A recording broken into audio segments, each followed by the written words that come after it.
Greetings, YouTube. Maineprimitive here. Well, August is about gone, and I've made some progress and had a slight change of plans. I'm still able to relax and enjoy my surroundings, but my current focus is getting logs prepared for my cabin.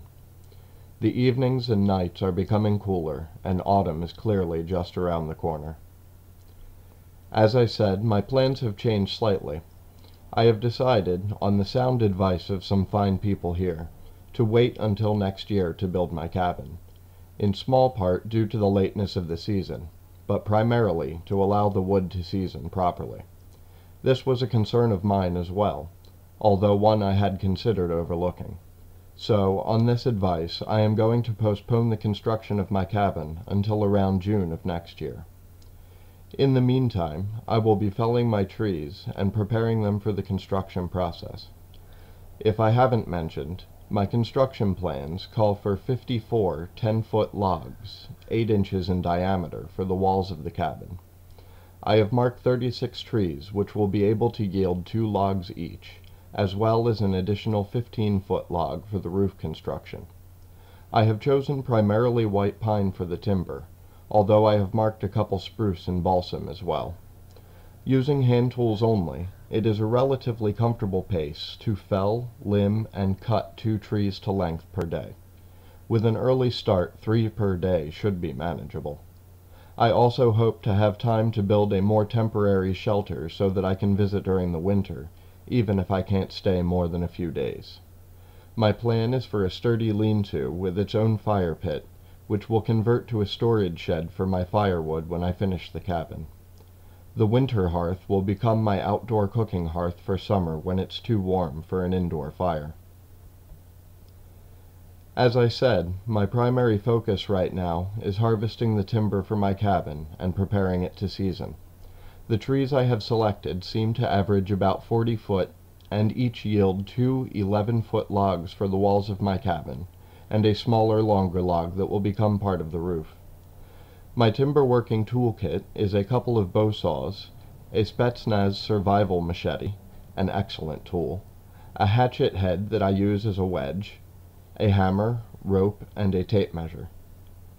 After checking a tree for natural lean and clearing the drop zone and escape routes, I use a bow saw to remove a wedge in the direction that I intend the tree to fall.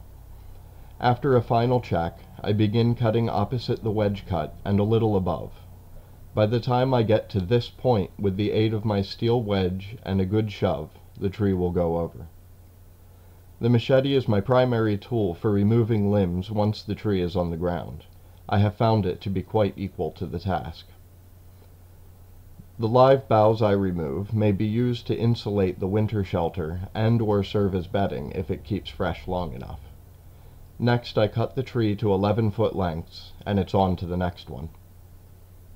The first 6 logs I drag to a central location to be peeled in the next step, using a rope tied in a timber hitch and 2 log rollers over a distance of up to 70 yards. Although possible, not an economical task for a one-man crew. I intend to build a simple chassis with 2 wheels that I can strap to the logs, which should greatly ease this task, and at any rate the logs will be considerably lighter come June. I have felled 8 trees to gain 16 wall logs so far, and I thank each tree for the life that it is giving me. I have discovered that there are a few other people here who mostly live in the woods full time, and the weekends see many visiting their lots for recreation. Bear season began this past Monday, and combined with relatively good weather recently, the weekends have been pretty busy. A commercial outfit has been harvesting timber on 2 lots near me, so the weekdays aren't exactly quiet right now. However, the weekday evenings are as serene as ever, and the water in the stream is still mild and its level is stable. Some of the folks here call me Hatchet Jack because of my preference for man-powered hand tools, and I suppose it fits. I do very much enjoy the satisfaction of knowing at the end of the day that I did my own labor, and all it cost me was sweat. From time to time my wife comes to visit and bring me a supply of rations, dry goods and beer. I keep my stock of firewood in good supply, I only need to refill my water carriers once every several days. I've been staying fit and healthy, and life is good. When I head back out, I'll continue harvesting trees and getting them ready, and I'll start peeling bark and working on my winter lean-to on the days when my muscles need a break from felling trees. Until next time, may your heart's compass lead you where you need to be.